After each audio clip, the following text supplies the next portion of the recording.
வணக்கம். நான் இன்னைக்கு 3 வெரைட்டி ஆஃப் தோசை பண்ண போகிறேன். தக்காளி தோசை, பாலக் தோசை, காயின் தோசை, இது 3 பண்ண போகிறேன். அதுக்கு என்னெல்லாம் வேணுங்கிறத நான் இப்போ காமிக்கிறேன். ஃபஸ்ட்டு தோசை மாவு நான் அரைச்சி வச்சுருக்கேன். நாளே அரைச்சி வச்ச அந்த மாவு. அதுக்கப்புறம் அரிசி மாவு வச்சுருக்கேன், கொஞ்சம் ரவை வச்சுருக்கேன், உப்பு, கருவேப்பிலை, கொத்தமல்லி, தக்காளி தக்காளி, ஜீரகம், பச்சை மிளகா, உப்பு போட்டு அரைச்சி வச்சுருக்கேன்.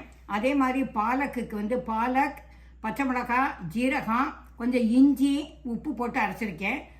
அப்புறம் காரப்பொடி, ஜீரகம், எண்ணெய், இவ்வளவு இதுக்கு வேணும். முதல்ல ஃபஸ்ட்டு காயின் தோசை பண்ண போகிறேன். அது எப்படி பண்ணுறேங்கிறத பாருங்கள்.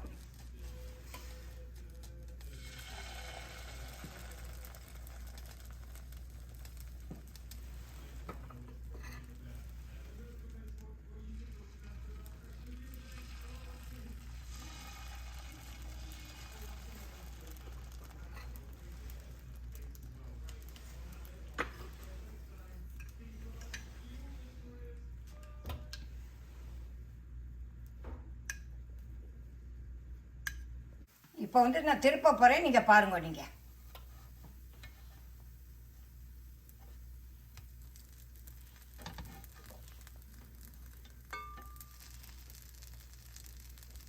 இந்த காயின் தோசை ரெடி ஆகிடுத்து. நான் திருப்பி போட்டாச்சு. இதை நீங்கள் லஞ்சில் சின்ன குழந்தைகளுக்கு ஸ்கூலுக்கு வச்சு கொடுக்கலாம். இதோட சட்னி வச்சு சாப்பிட்லாம், அப்படி இல்லைன்னா மிளகாப்பொடி எண்ணெய் வச்சு கூட சாப்பிட்லாம். அது இப்போ பாலக் தோசை பண்ண போகிறேன். அதுக்கு மாவு விட்டாச்சு. இப்போ நான் பாலக் அரைச்சி வச்சுருக்கேன்ல, அதை இதோட போட்டு நான் கலக்க போகிறேன். எவ்வளோ வேணுமோ அவ்வளோக்கு. நிறைய இருந்தால் கொஞ்சமாக போட்டு கலக்கி பார்த்துக்கோங்க, அப்புறமா வேணும்னா போட்டுக்கோங்க.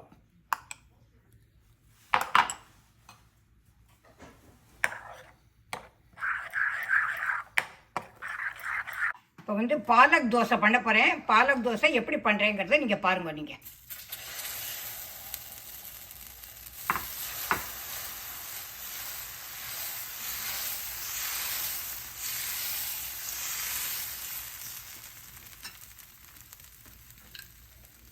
இப்போ இதில் கொஞ்சம் எண்ணெய் விடணும். சுற்றி வர விட்டாச்சுன்னா நல்லா வெந்துடும், நல்லா கிறிஸ்பாகவும் இருக்கும்.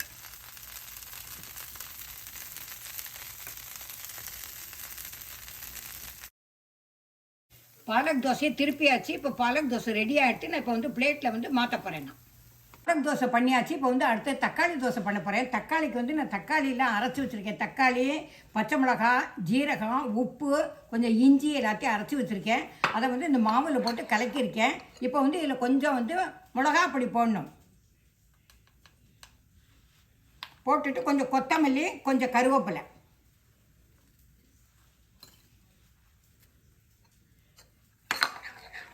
கொஞ்சம் 1 ஸ்பூன் அரிசி மாவும் போடுறேன்.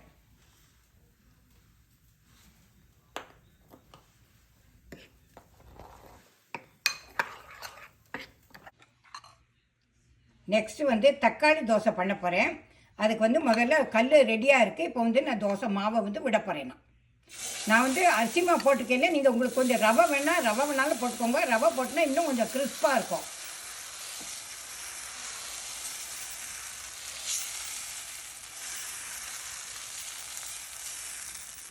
தோசை பண்ணியாச்சு. இப்போ அதில் ஓரமாக எண்ணெய் விட போகிறேன். சுற்றி வர எண்ணெய் விட்டால் நல்லா கிறிஸ்பாக வரும்.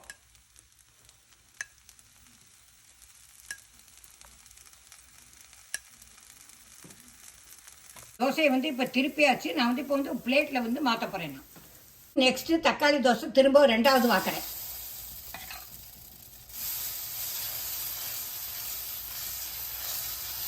நான் இன்றைக்கி டின்னருக்காக இந்த 3 வெரைட்டி தோசை பண்ணியிருக்கேன்.